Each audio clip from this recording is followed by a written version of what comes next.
નમસ્કાર વિદ્યાર્થી મિત્રો, હું છું કે બામણિયા. વિદ્યાર્થી મિત્રો, તમારું વિજ્ઞાનનું પેપર તમે હમણાં જ આપીને આવ્યા અને તમને આમ અલગ જ પ્રકારનો અનુભવ થતો હશે.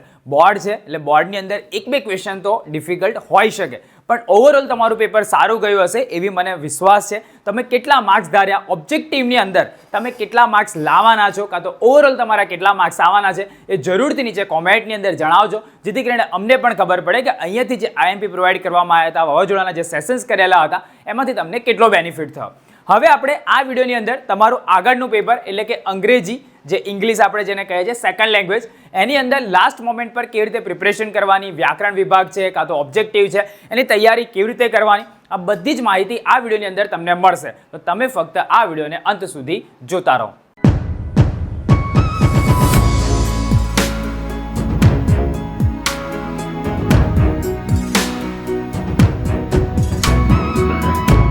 હવે વિદ્યાર્થી મિત્રો, વિડીયોની શરૂઆત કરતા પહેલા આ વિડીયો પર આપણે 11,000 લાઇકનો ટાર્ગેટ રાખીએ છીએ અને મને ભરોસો છે કે તમે 11,000 લાઇકનો ટાર્ગેટ પૂરો કરી દેશો. તો ભાઈ જેને લાઇક ના કરી હોય અહીંયા બટન આપેલું છે તે દબાઈ અને અમારી સાથે જોડાઈ જાઓ. બીજું કે તમે જો આ ચેનલ પર પહેલી વાર આવ્યા હોય તો આ ચેનલ ફક્ત અને ફક્ત આઈએમપી લાસ્ટ મોમેન્ટ પ્રિપરેશન કે વાવાઝોડા માટે નથી. આગળ તમને કરિયર ગાઈડન્સ રિલેટેડ બી ઘણી બધી બાબતો જાણવા મળશે. તો ચેનલને સબસ્ક્રાઇબ ના કરી હોય તો હજુ પણ કરી લેજો. જો ચેનલને સબસ્ક્રાઇબ કરશો તો ડેફિનેટલી તમે પણ અમારી સાથે જોડાઈ શકશો અને આગળની ઇન્ફોર્મેશન મેળવી શકશો. તો ભાઈ સબસ્ક્રાઇબ ના કર્યું તો બટન આપજો. આનું બાકી છે, ચોઈ નહીં કરતો, હા દબાઈ દે. ચલો હવે આપણે જોઈએ ભાઈ ઇંગ્લિશમાં કોઈને લાસ્ટ મોમેન્ટ પર 78+ લાવવા હોય તો કઈ કઈ બાબતોનું ધ્યાન રાખવું જોઈએ, ટોપર વિદ્યાર્થી કઈ કઈ બાબતોનું ધ્યાન રાખશે, આ બધી જ બાબતોની ચર્ચા આપણે સ્ટેપ બાય સ્ટેપ કરીએ. આપણે સ્ટેપ છે દર વખતની જેમ કે છેલ્લા દિવસે અંગ્રેજીનું પુનરાવર્તન કેવી રીતે કરવું, હેતુલક્ષી અથવા તો વ્યાકરણ વિભાગ શામાંથી તૈયાર કરવો, બોર્ડની પરીક્ષા આપવા જતી વખતે શું કરવાનું છે, અંગ્રેજીનું પેપર હાથમાં આવે ત્યારે શું કરવાનું છે અને અંગ્રેજીનું પેપર પૂરું કર્યા બાદ તમારે શું કરવાનું છે, આ બધી જ બાબતો સ્ટેપ બાય સ્ટેપ આપણે જોઈએ. સૌથી પહેલા આપણે વાત કરીએ કે ભાઈ છેલ્લા દિવસે અંગ્રેજીનું પુનરાવર્તન કેવી રીતે કરવું. તો જો તમારે તૈયારી દર વખતની જેમ આ વખતે પણ વિભાગ પ્રમાણે જ કરવાની છે, મતલબ કે વિભાગ એ તમે તૈયાર કરો, ત્યારબાદ વિભાગ બી તૈયાર કરો, ત્યારબાદ વ્યાકરણ વિભાગ અને પછી ડી, મતલબ વ્યાકરણના બે વિભાગ છે સી અને ડી, અને ત્યારબાદ લેખન વિભાગ. આ મુજબ જ તમારે તૈયારી કરવાની છે. તો સ્ટેપ બાય સ્ટેપ તમે આગળ વધતા જશો તો ડેફિનેટલી તમને ઘણો એવો ફાયદો થશે. તમારી પાસે પ્રોપર સમય છે, પણ એ પ્રોપર સમયને જ્યાં સુધી તમે યુટિલાઇઝ નહીં કરો ત્યાં સુધી તમે એની અંદર બેનિફિટ નહીં મેળવી શકો. હું તમને આગળ બતાવીશ કે વિભાગ એ ક્યાંથી તૈયાર કરવાનો, બી ક્યાંથી તૈયાર કરવાનો, વ્યાકરણ વિભાગ ક્યાંથી તૈયાર કરવાનો, ડી વિભાગ ક્યાંથી કરવાનો, ઈ વિભાગ ક્યાંથી કરવાનો, આ બધી જ બાબતોની ચર્ચા સ્ટેપ બાય સ્ટેપ આપણે કરીશું આ વિડીયોની અંદર. બરાબર છે. તો સૌથી પહેલા આપણે જોઈએ ભાઈ હેતુલક્ષી કે વ્યાકરણ વિભાગ. અંગ્રેજીની અંદર મેજોરિટી સ્ટુડન્ટને આ જ પ્રોબ્લેમ હોય છે કે ભાઈ હેતુલક્ષીની અંદર તૈયારી વગેરે ક્યાંથી કરશે. તો વ્યાકરણ વિભાગ માટે આપણી ચેનલ પર વિજય નાકિયા સરના બધા જ વિડીયો અવેલેબલ છે. નીચે અહીંયા તમને ડિસ્ક્રિપ્શનમાં આખું પ્લેલિસ્ટ મળી જશે. એ પ્લેલિસ્ટ પર જઈ અને તમે ચેક કરી શકો છો કે ભાઈ તમે વ્યાકરણના એક ટોપિકને ડિટેલમાં વિથ ક્વેશ્ચન પ્રેક્ટિસ કરી શકો છો. તમને અન્ય મટીરિયલમાં જેવી પ્રેક્ટિસ નહીં મળે એવી પ્રેક્ટિસ સાહેબે એની અંદર કરાયેલી છે. તો વ્યાકરણ વિભાગ તમે ત્યાંથી કરી શકો. આપણી ચેનલના વિડીયોઝ મતલબ કે એપ્લિકેશન રાઇટિંગ થઈ ગયું, એસે રાઇટિંગ થઈ ગયું, આઈએમપી વિડીયોઝ થઈ ગયા, આ બી પ્રોવાઈડ કરેલું છે. એ બી તમને નીચે ડિસ્ક્રિપ્શનમાં મળી જશે. તો એનો પણ તમે ભરપૂર ઉપયોગ કરી શકો છો.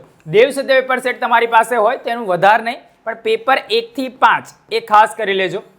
અને જો આપણા વાવાઝોડાના સેશન તમે અટેન્ડ ના કરતા હોય તો ભાઈ અંગ્રેજીમાં તો ખાસ કરજો. વિજય નાકિયા સર સ્પેશિયલી રાજકોટથી આવી અને આપણને આ સેશન્સ કરાવવાના છે. તો ભાઈ તમારે બંને મતલબ કે વાવાઝોડાના 2 સેશન આવશે, 1 અને 2, તે બંને તમારે અટેન્ડ કરવાના છે. ક્લિયર? તો આટલી ખાલી બાબતોનું તમારે સરસ મજાનું ધ્યાન રાખવાનું છે.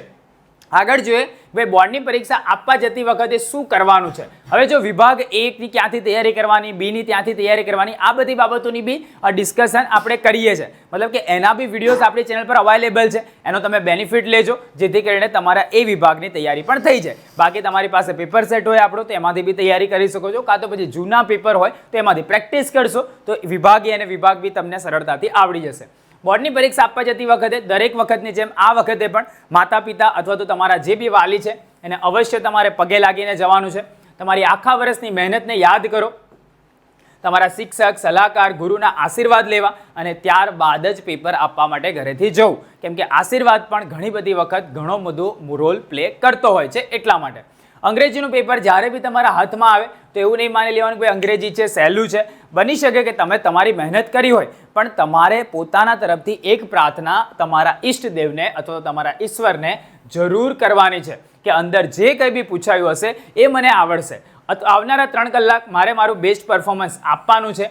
એ પોતાની જાતને એવો આત્મવિશ્વાસ અપાવવાનો છે અને ત્યારબાદ જ તમારે પેપરના જવાબો લખવાની શરૂઆત કરવાની છે. પેપર પૂરું થઈ જાય પછી કોઈ બી જાતનું તમારે વસવસો રાખવાનો નહીં. મેં મારા તરફથી આજે આ વિષયમાં સર્વશ્રેષ્ઠ પ્રયત્ન કરેલો છે.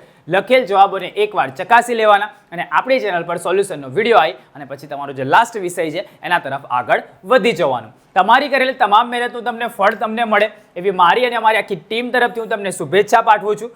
Give best of your work, don't trust on luck in examination. તમારો બેસ્ટ આપવાનો પ્રયત્ન કરો અને એક્ઝામિનેશનમાં લકના આધારે જવાબ આપવા માટે ના જશો.